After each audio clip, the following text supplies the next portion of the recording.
News 18 বাংলায় স্বাগত। Newsroom live নিয়ে আপনাদের সঙ্গে রয়েছে আমি শর্মিষ্ঠা। জেপি নাড্ডা বিজেপির সর্বভারতীয় সভাপতি ডায়মন্ড হারবারে কর্মসূচি এবং সেই কর্মসূচিতে যাওয়ার আগে ধুন্ধুমার পরিস্থিতি, সেই সমস্ত ছবি আপনাদেরকে দেখাবো। তবে এরপরে নিউজ 18 এর মুখোমুখি হয়েছিলেন এক্সক্লুসিভ বিজেপির সর্বভারতীয় সভাপতি জেপি নাড্ডা। রাজ্যের আইন শৃঙ্খলা নিয়ে কি বলছেন শুনুন। भाजपा अध्यक्ष जगत प्रकाश नड्डा हमारे साथ हैं, इनसे बात करेंगे। कोलकाता को सिटी ऑफ जॉय कहा जाता है, लेकिन स्वागत जैसे आपका यहाँ पर हुआ उसे क्या कहेंगे?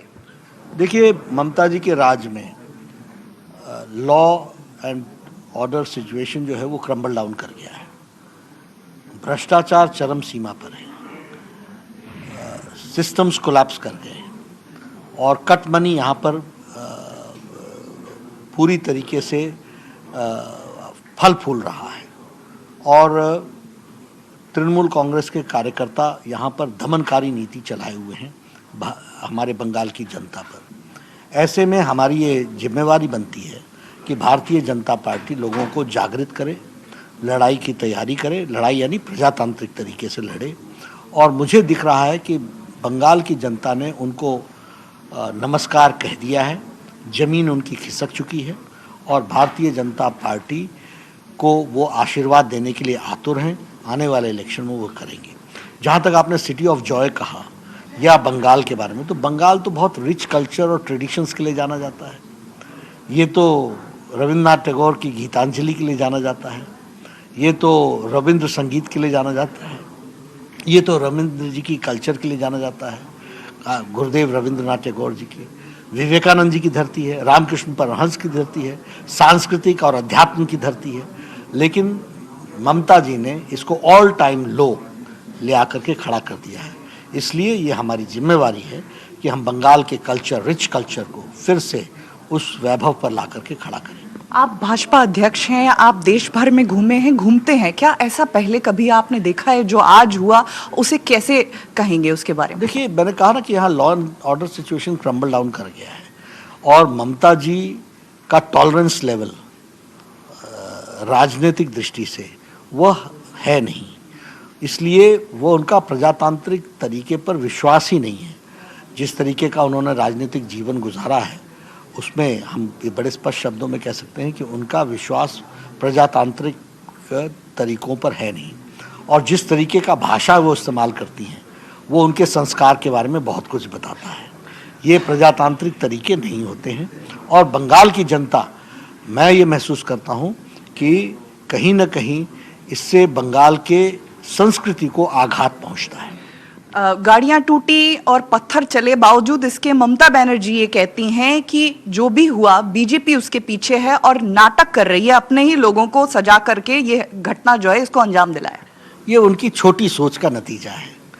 इसी तरीके से उन्होंने जीवन गुजारा है और इसी तरीके से उनको अभी तक किसी का चैलेंज मिला नहीं है। अब भारतीय जनता पार्टी का चैलेंज मिला है, उनको समझ में आएगा दूध का दूध पानी का पानी होगा, सच्चाई सामने आएगी। आने वाले चुनाव के पहले क्या सीएए लागू होगा, जमीनी हकीकत बनेगा? देखिए, वो एक्ट बन चुका है, उसकी इम्प्लीमेंटेशन का विषय है। लॉ बन रहे हैं, रूल्स बन रहे हैं, जैसे रूल्स बनेंगे वो इम्प्लीमेंट होगा। चुनाव जैसे नजदीक आ रहे हैं, केंद्रीय एजेंसियां सक्रिय हो गई हैं, ममता आरोप लगा रही हैं कि चुनाव की वजह से हो रहा है, कहती हैं कि मैं जेल भी जाने को तैयार हूँ।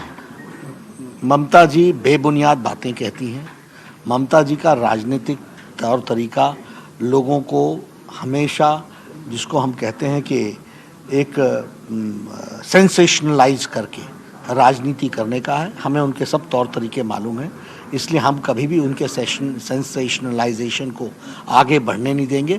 प्रजातांत्रिक तरीके से आराम से बंगाल की जनता उनको बाहर का रास्ता दिखाएगी। अंतिम सवाल, जो किसान आंदोलन चल रहा है, क्या लगता है कि कोई राजनीतिक कारण है उसके पीछे? देखिए, राजनीतिक दल उसमें अपने आप को शामिल करने का उन्होंने प्रयास किया है, लेकिन हम किसान नेताओं से बातचीत कर रहे हैं और हमारी इच्छा है कि हम उनके साथ बातचीत करते हुए सच्चाई सामने लाएं और उनको भी हम इसके साथ जोड़ने का प्रयास करें, क्योंकि जो रिफॉर्म्स हैं वो रिफॉर्म्स किसान के पक्ष के हैं।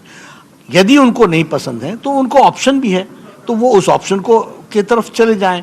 लेकिन जो लोग रिफॉर्म्स चाहते हैं उनको भी रास्ता देना ये हमारा काम है और इसके लिए हम कटिबद्ध हैं। एक छोटा सवाल और बहिरागतो बाहरी और की जो राजनीति चल रही है, ममता खुद को बंगाल की बेटी बताती हैं और बीजेपी के जो भी नेता हैं सबको बाहरी बताती हैं।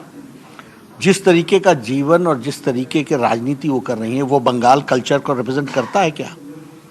Is that Bengali? इसलिए सबसे पहले तो बंगाल के संस्कृति के लिए और बंगाल के अध्यात्मवाद के लिए और बंगाल की राजनीति के लिए जिस लो लेवल पर उन्होंने ला दिया है, वो बंगाल के लिए खुद ही खतरा बन गई है। दूसरी बात रही कि बाहरी लोग, श्यामा प्रसाद मुखर्जी ने देश की रक्षा की, आचार्य देव ने देश की रक्षा की, 2 जनसंघ के प्रथम अध्यक्ष और द्वितीय अध्यक्ष रहे। क्या ये हमारा दायित्व तो नहीं होता कि उनकी विचारधारा बंगाल में पनपे और आगे बढ़े? हम बाहरी हो गए क्या? रविन्द्रनाथ टैगोर के विचारधारा को स्थापित करना हम बाहरी हो जाएंगे? और वो जो आए दिन रविन्द्रनाथ टैगोर, स्वामी विवेकानंद, इनकी बातों का निरादर करती हैं, वो बंगाली हो गए। धन्यवाद। बीजेपी मिशन बंगाल के लिए पूरी तरह से तैयार है। वीडियो जर्नलिस्ट आशीष धर के साथ आशिका सिंह, न्यूज़ 18 इंडिया, कोलकाता।